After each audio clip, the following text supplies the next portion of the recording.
Now with combined, we get presets that combine multiple sounds together and or tools that are incorporated into the preset.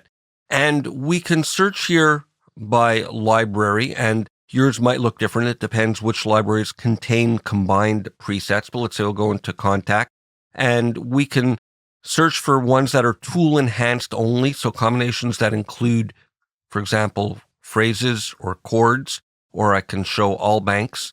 And we can navigate, of course, through the different libraries here. Now, there's a slight advantage when you're using the library browser with Combined, in that we can search for different types of keywords. For example, maybe I want to go for mallet instrument.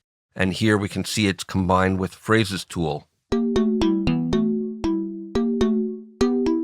And of course, you can see it here as well. Now, it's very easy to create and save our own combined presets by calling up one or more individual presets, potentially with or without tools added to it. Here I've created a simple layered sound by calling up the Piano Uno with the concert preset, and it sounds like this. And then I've called up a sound from the Feel It library, and that sounds like this.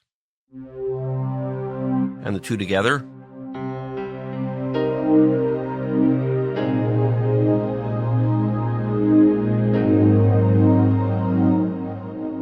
Now, if we right-click here and we look at the MIDI input, we'll see it defaults to being set to Omni, but they need to be set to the same MIDI channel in order to be layered together at the same time. And of course, Omni will do that, but we can also just manually put them, for example, to MIDI channel 1 on the first port, which is what my keyboard is sending out to, and we'll still hear the panning, or rather the layering now.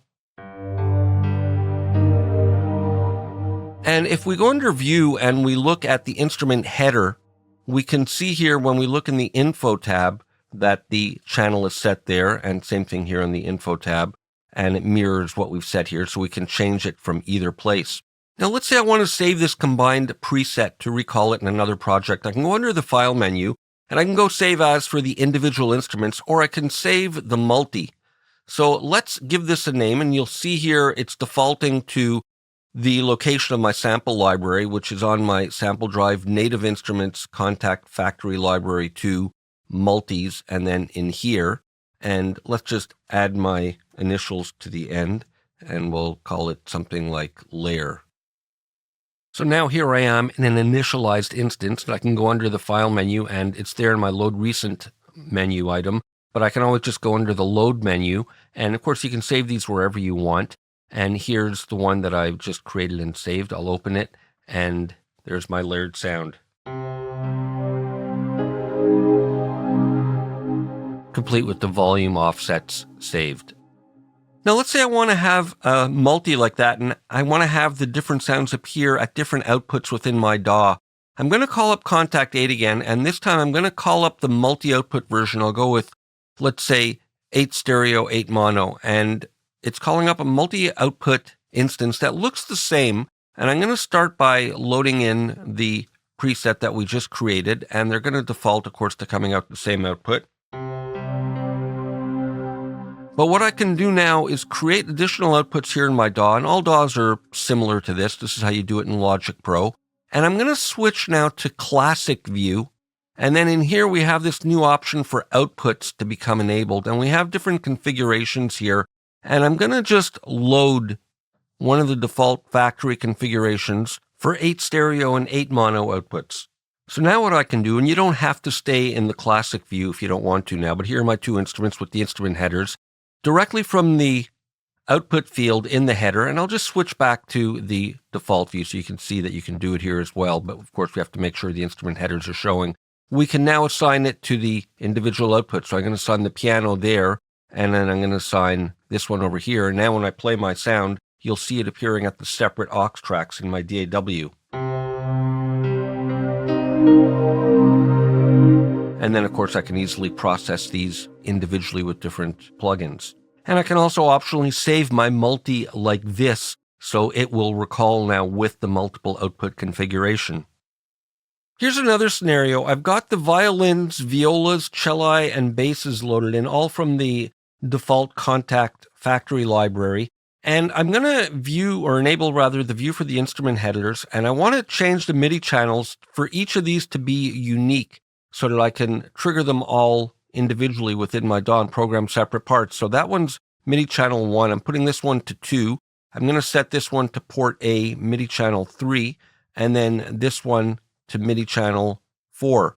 Now, when I play my keyboard, which is setting on 1, we're only going to trigger the first one now. And you can see the little activity meter there. So I need to generate additional MIDI channels addressing the same instrument. It's a little bit different in each DAW, and it's the same principle. Oh, in this one in Logic Pro, we use this key command, or this factory command, new track with next MIDI channel. And there it is on channel 2, and I'll just use the key command to generate the next one, channel 3 and channel 4. So for example, if I hit channel 4 now, we're triggering the basses, channel 3, celli, and channel 2, the violas. So here I've programmed up a simple arrangement with different parts on each of the 4 sounds.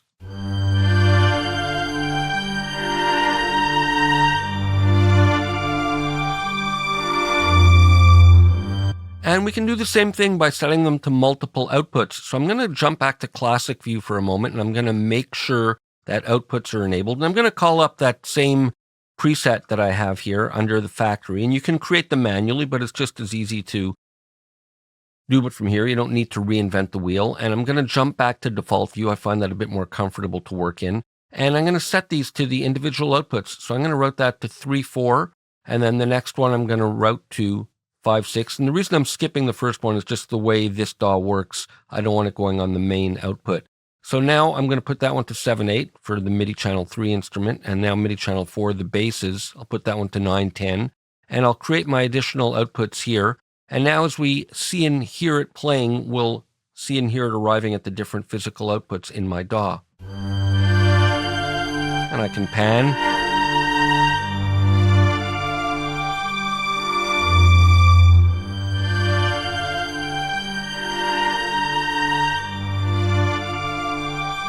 And again, process them individually. So now I've got a multi-timbral and multi-output setup here. So I can do the same thing. I can go in and I can save this multi with the entire configuration as is. And here it's defaulting to my documents folder in my user folder, native instruments, user content, contact 8, and multis, which is a good way or a good place to start. And now that's saved. So let's try recalling that just to show that it recalls the entire setup intact. So I'm going to call up contact 8 with the 8 stereo, 8 mono output instance. And then I'll load, I can use the load menu or load recent, the multi that I just saved. And now just enable the instrument headers. We'll see and hear in a moment that it's routed everything to the proper outputs, output 2, output 3, output 4, and it saved the MIDI channel assignments and so on. And let's just create the multiple outputs here and play it back.